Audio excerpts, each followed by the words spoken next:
introduction. So, as James said, I'm a transformational therapist, and what that means is I am like a therapist, but I'm not traditionally trained. I have been studying more New Age teachings like spiritual work, consciousness work, hypnotherapy, breath work, things like that. And I've been doing this kind of work, since the 80s, much more concentrated here since I moved to San Francisco in 1990. But anyway, what I want to talk about today is I want to teach you some of what I know about trauma, and particularly trauma resolution. And because so much of this is getting so much more popular. I mean, I'm hearing, on the news and, like the whole concept of learning about trauma and what creates trauma and and more importantly, how to resolve it is getting much more popular. And I'm glad about that. Because a lot of times, I guess in my life, when we used to think of trauma, mostly we think of, PTSD, people, especially the vets, and people have had very, very traumatic experiences, which is true. But many of us also have what I'll call unresolved trauma. Even in my experience, I won't go into detail at the moment. I have shared it before, but, in a way, some of my trauma in life was I got a couple of spankings from my dad. And, that's nowhere near as severe as some of the trauma that some people, and particularly children, have experienced in their lives. But it was very traumatic for me. And it's taken me years and years and years. And fortunately, I feel like probably 90-something% of the resolution for these experiences. And it took me a long time to learn this. I didn't even really start studying trauma till about 7 years ago. But I've learned a lot, and I want to share some of that with you because a lot of us, are in our own trauma recovery and resolution. And I feel like I've learned a lot about how it gets created, but also more importantly, again, how it gets resolved. So part of it is, I want to try to simplify this. And really where trauma comes from is, as James was saying in the beautiful meditation, as a spirit, we have a spiritual body, a mental body, an emotional body, a physical body, and all of these bodies, create our whole system. And each body in and of itself has needs. Our mental body is the thoughts, our emotional body, the feelings, our physical body, our physical sensations. And then, of course, all the physical attributes that go along with keeping our physical body healthy to the best of our ability, food, water, sunshine, rest, touch, things like that. And they're all combined. All of our bodies have relationship. But we can sort of separate them out. One of the interesting things is the mind itself is, we're able to be in our mind and we can, think thoughts. Matter of fact, that's part of why we do guided meditations. We can think our way into imagining we're being at the beach right now. The old exercise of, imagine you're sucking on a lemon. We can use our mind to actually create an experience that is not actually physically happening right now, but our body, it's interesting, our mind doesn't really know the difference between fantasy and reality, because it can think thoughts and feel like, and actually create the physical sensations. Sometimes that's not so good, but at the same time, that can also be good, so it depends on how you use it. But let's back up into, again, what creates trauma. And really what creates trauma is, a threat to our system. So again, let's imagine our whole spiritual mind, body, emotional system. And I know there's other mental and emotional health professionals on this call, and lots of us have different techniques and teachings, and so hopefully, again, what I'm offering today has some value to you. But our whole system is meant, and that's why we do these beautiful guided visualizations, to create a sense of calm, because our system is meant to be in equilibrium. When we're, the parasympathetic part of our nervous system, the part that is responsible for rest and digest, we need homeostasis. We need to be primarily in that balanced, grounding, calm state, so that when there is activation to the system, when there is some kind of threat or even just an excitement that's a good thing, we have the energy for it. Because part of what happens for some people is and we'll see how this develops. When we get into a chronic state of activation, which is anxiety, even if it starts in the mind or in the emotional system, it registers in the body, because the body is the vehicle. The body is the physical vehicle for experience. So even if the what's called the threat comes in through the mind or the emotional system, it definitely works through our physical system, and that's tiring for the body. We live in our modern world, which is very mentally stimulating, and unfortunately, over the years, as we know, I feel like the human emotional system is more and more getting healthy. I mean, I even just see it in commercials now. People are talking about feelings, not like we used to ever talk about them before. There used to be a belief that feelings made us weak. And so particularly men, are conditioned not to have feelings also, because if you have feelings then you can't go to war and kill people, you're less likely to do that. And women were overly emotional or considered that, and that was considered a weakness. But what we know now is, our emotional body is just part of who we are as human beings, and it's necessary. This is the planet we feel on, and it's important to have our feelings. But we don't want to get stuck in feelings that are not healthy for us. Things like chronic fear and shame and anxiety and that kind of thing. So let's take a breath, because one of the ways that we keep learning to resolve living in forms of chronic anxiety is taking a breath and relaxing. That's why we do things like these beautiful relaxation meditations. So how trauma begins is, again, so imagine your system is at peace, is at equilibrium, is in homeostasis. It's in that resting state, ready for the next activation of, either some kind of threat that we need to respond to, or just some kind of excitement, like we're going to go on a run, or we're going to, do something physical, or be around people at a surprise party, or, just something that's even fun. So from the homeostasis system, when a threat comes into the system, it's almost like, we're a plant and we just need to get our needs met. And when we get our needs met, we are in homeostasis and we are in, the state of thriving, being alive. But when a threat comes to the system, there's two forms of threat to our system. One is a form of abuse, like something is happening to our system that is not good for it. And then the other actual form of threat is neglect. We need certain things. We need everything from food, water, shelter, sunshine, and all that stuff, but we also need relationship. We need stimulation. We need there's a whole list of human needs, some of which seem contradictory. Like, for example, we need consistency, but then we also need variety to, keep life interesting. So there's a whole list of human needs that I never even thought of at times when I was starting, or, as a kid, I felt like, when my threats happened to me, one of the ways I resolved was, the best I could at the time, was to almost calm down so much. And this is another thing, that when we overly calm, that can become depression, that can become apathy, that can become lack of motivation. So, we need appreciation. There's all kinds of needs that I had no awareness of. So there's I have a whole list in my program of, needs, human needs that, like I said, things we never really thought of. But again, if we're in homeostasis and then some kind of a threat comes to the system, like, again, something happens that we don't need, like we're physically abused, or we're sexually abused, or we're verbally or emotionally abused. Something happens that our system registers as like, no, that doesn't feel good. Or again, forms of neglect. Like, I felt in my own growing up that some of it was neglect. Like it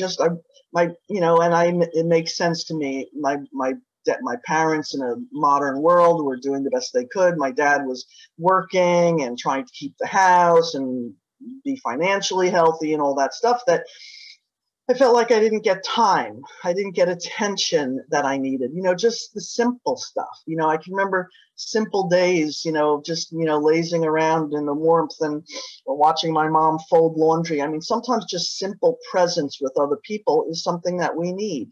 So again, a threat to our system can come in one of those two forms: either abuse, something's happening that we don't isn't good for us, or neglect, where there's something we need that we're again unable, particularly as a child, to get. And I'm focusing a little bit here on what I call child, problems, because the difference between now for us as adults and when we were a child is, when a threat happens to the system, it's natural that the system will respond. On the again, and our nervous system has two states. Or the autonomic nervous system has two parts: the sympathetic nervous system, which is that hardwired fight, flight, or freeze part of us. That again, if something is happening that's really not good for us, we will, flee if we can. That's the first and safest thing to do, is to just flee. If we can't flee, then the next automatic response would be to fight, to like minimize the threat. And then if we can't do that, then we go into the freeze or the faint kind of response. But as a child, very likely we couldn't flee, we couldn't leave, we couldn't fight, we weren't going to win, we weren't big enough, we weren't going to win. So a lot of times what we did was succumb. We would freeze, we would go numb, we would, go get less activated. And then there's a mental component to that I'll circle back around to. So we have that part of us that would not naturally respond fight, flight, or freeze if we could or had to. And then, but again, if there was a neglect, like if we were hungry, if we were thirsty, and of course, if we were old enough to speak or do something about it, because sometimes as infants, maybe we didn't get the food we needed, or we were cold, or there were things happening that we really, other than crying, that's one of the capabilities of an infant, there was no other mechanism, but our system did respond. Our system did intend to make it known, because we have to remember that we're in a relational dynamic. We've actually always been in a relational dynamic. We were born of our mother's body. We even have a spiritual relationship. But a lot of times when those relationships are dysfunctional and do not provide our needs, our relational ability, actually sort of withers and retreats and withdraws, because it doesn't feel good to be in relationship. A lot of times, and our systems are so sensitive, especially those that are, spiritualists, and we are practicing, coming back into our body and being more healthy and being present. We're very sensitive beings. So, we can feel if something doesn't feel good. Again, we can feel if something feels toxic, if energy doesn't feel good. And the problem is that especially as very young children or infants, when something didn't feel good, we had very minimal abilities to respond to that. We used the abilities we had. We cried, but sometimes we just even got quiet. It almost felt hopeless. And that's another form of how these threats to the system become what we call a trauma, meaning it now becomes a kind of like a chronic state of being, which is unfortunate, because then it becomes a form of dysfunction. But again, I'm sort of spelling this out because a lot of times, as we've had these threats and then we have not been able to resolve them. And like I said, we're going to talk a little bit more about the relational dynamic, which is the super important part, because again, we didn't grow up in isolation. We've all probably heard that they did this study back in England or wherever years ago, that if babies didn't get touched, if they had children that were in orphanages and whatever, and you could see that if they didn't get touched, if they didn't get held, if they didn't get attention, so even about around the top, if we're all here in physical body, we've survived. But so we got enough touch, or we got enough, because they said if you didn't get any, that the babies would actually die.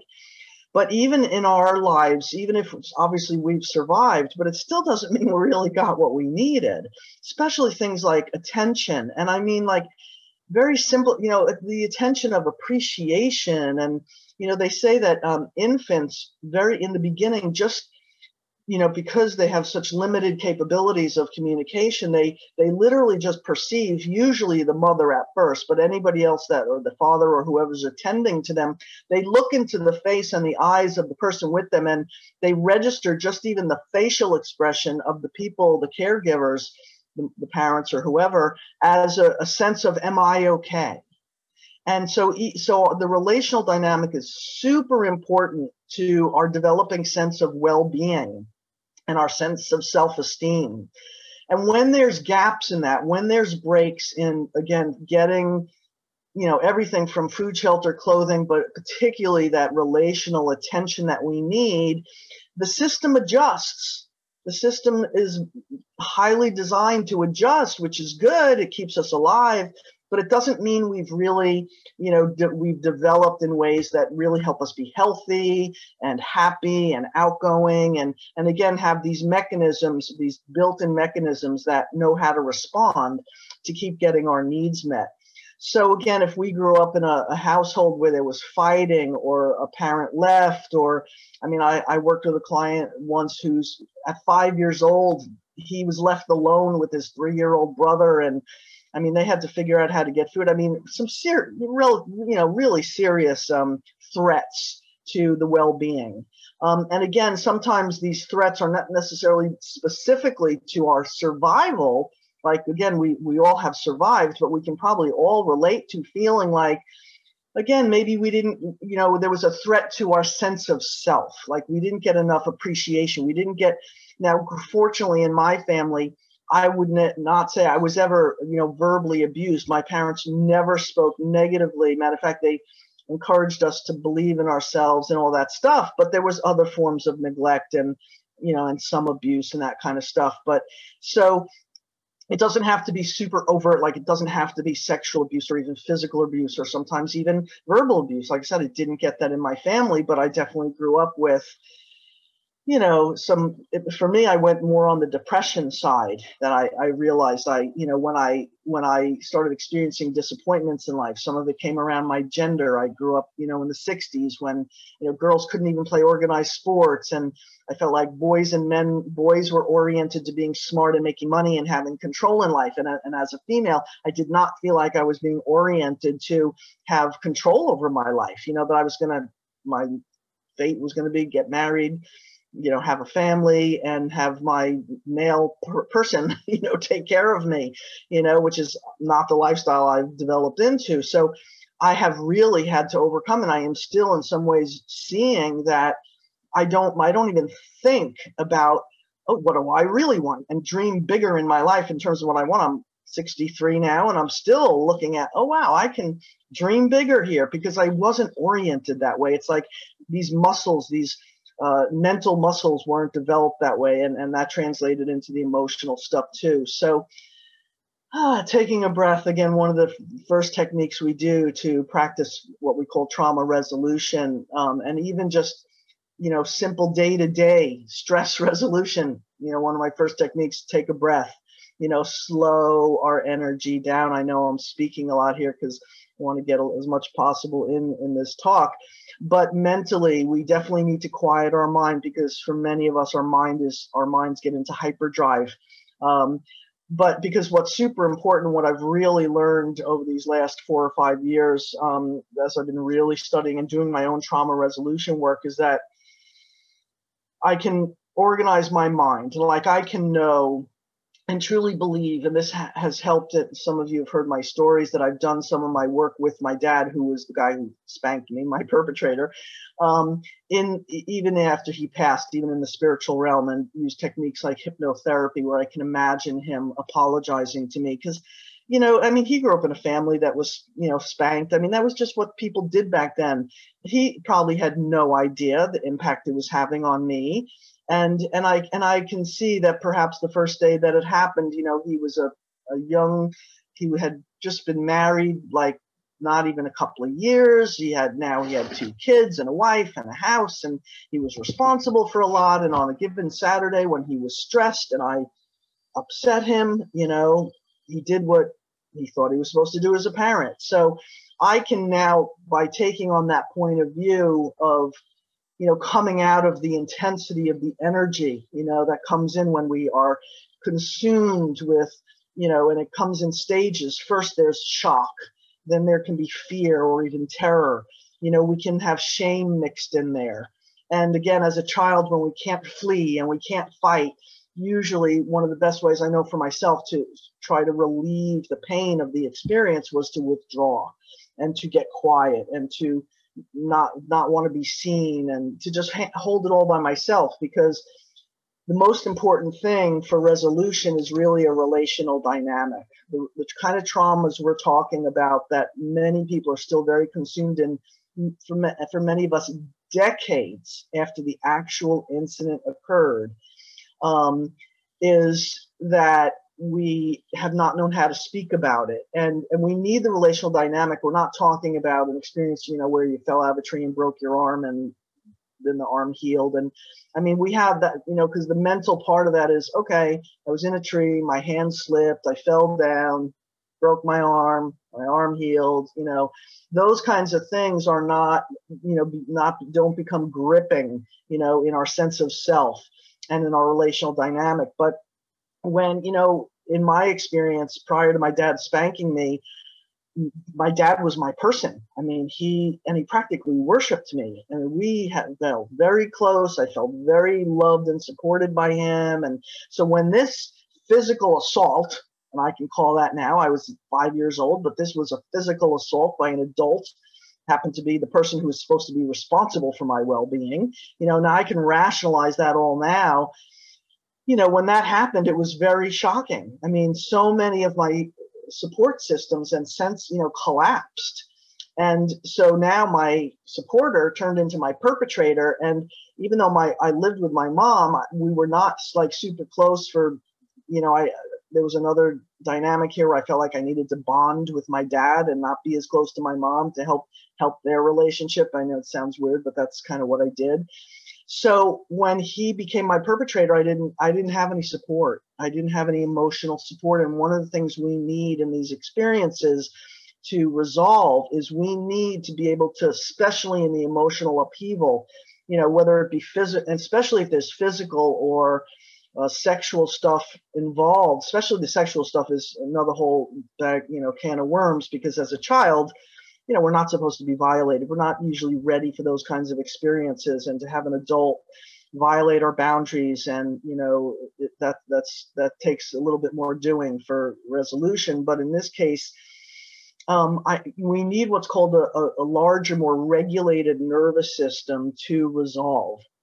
So ideally, if we can imagine that we had a mother or a father or a grandmother or some trustworthy someone who was trustworthy physically and emotionally to help us, because when the system gets stimulated, especially emotionally, again, there's some kind of crying, we're crying, we're upset, we're fearful, we're shocked, we're shame, we may feel shame. We need someone to remind us or to help us, know that it's going to be okay, that we are safe, that we didn't deserve it. Whatever it is we need someone to help us, either feel safe. It's usually safety and or reassurance, that again, we're going to feel safe. We're okay. It wasn't about us. Because when we are alone in an upheaval like that, in an activation like that, and we don't have a larger, more regulated nervous system to help us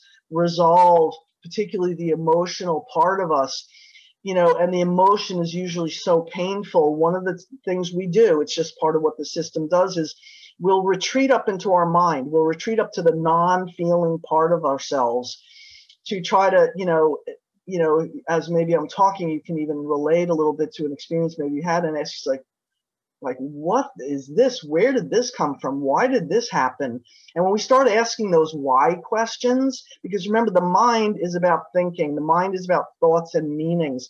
The mind is doing its best to help the system, to help the other parts in the system regulate and understand and have some resolution. I mean, it's natural for us when we have these kind of threat to the system that we will resolve. It's natural. But if we don't have capabilities or the resources to do that, this activation can kind of get stuck in the system. And that's what trauma is. That's what PTSD is. We're living as if the threat is still real. And for many of us, again, it's decades later, or we're certainly not in the war zone, or we've left the abusive relationship, or we're not having the car accident, or whatever it is. But our system is actually still living it as if it's current and real. So But when we don't have a relational resource to help resolve, particularly on the emotional level, we'll retreat up into the, the non-feeling part of ourselves, the mind. And the mind will do what the mind knows how to do, which is think and make meanings. And it'll make a meaning, like we'll ask ourselves, like, why did this happen? And because we are actually, spiritual beings, and we're very powerful, resourceful beings, the mind tends to make up what's called a self-referential belief, meaning we've got to be responsible somehow. Because interestingly enough, if we make ourselves responsible, then it feels like we have more control than if we go to the victim point of view. And a lot of times, we'll definitely feel like a victim. But this is where what we call our core wounds get set in. And these are the beliefs, like for me, when to the extent that my system did this, my mind, like if I ask myself, why did this happen? Like, what is it about me that this happened? And it's not necessarily rational. It's not rational, because it's the best we can do. And my mind would make up, well, I must not have been good enough. So in my relationship with my dad, I developed this belief of I'm not good enough, because it's the best that my system could do to understand, why would my loving father treat me this way? There must be some reason, some way. And these are what's called the shame-based beliefs, that somewhere I'm not measuring up, somewhere there must be something wrong with me, things like that. And we make up beliefs like, I'm not good enough, I'm bad, I'm not worthy, which isn't true. But it was the best thing our mind knew how to do at the time. And it sort of helps to alleviate it creates a structure. Actually, like I said, it's an attempt to relieve the pain, but the problem is it creates a new problem, because many of us, like I said, decades later, are still living as if these beliefs are true. So it helps perpetuate, again, the pain and the lack of well-being. So I'm going to have to end here in a couple of minutes. So, and I feel like we've just scratched the surface about, and it's inspiring me, to maybe give some more talks on, trauma resolution, because there's so much to it. And there's simple things that we can do. Hopefully something I've said in the talk today can remind you. And I would really recommend, we can use what's called hypnotherapy techniques. It's called like revisionism. So if you still have a situation or experience in your life, or more than one, that you're still working on, is still somehow having an effect on you, that, we have to be able to work with it to the best of our ability, so we can use our mind. And I've done this. I've gone back to these experiences with my dad and dialogued with him and had him apologize. And, and we can do a lot of this stuff with the mind. We can do these visualizations and these guided, revisionism. But what we also need to do is we need to translate that down into the body, because it's in the body that the unrest a lot of times still lives. I've had chronic eating issues pretty much since I was 12. But it's in our gut. It's in our, vagus nervous system, where a lot of these emotions sit. So to the extent that we can learn how to resolve this and resolve that, no, it's not that I was bad. My dad was a young man with a lot of stresses on a given Saturday who took it out on me. That's basically, that feels true to me. That feels right. It's not because I wasn't good enough. And there my body can take that rest, and I can bring these truths and bring this energy deeply into my heart and into my gut. And as I keep resolving my trauma, my healing is, happening. But particularly in the body, I'm really resolving my compulsive eating. I've actually just lost 10 pounds, finally after COVID, but when I started like a few months ago, when I wanted to lose weight, I had to get past, like, there was a part of me that actually didn't have a reference for that I could do this. I had to really rehab my thinking that I could do this, and it's happening. So that's a huge victory for me. So anyway, again, I'm going to have to end here, but let's all take a nice breath together, and hopefully something I've said today has been valuable to you. And like I said, I guess I'll plan to give some more talks on this so that we can all keep learning, because I think many of us are still, in the throes of some of our past traumas and the way that it's affected our well-being and the quality of our lives. And there's more we can do, because my experience is it really works. Trauma can be resolved at any age. So I'm really a big advocate of that. So again, hopefully this was valuable to you, and thank you for listening. Namaste.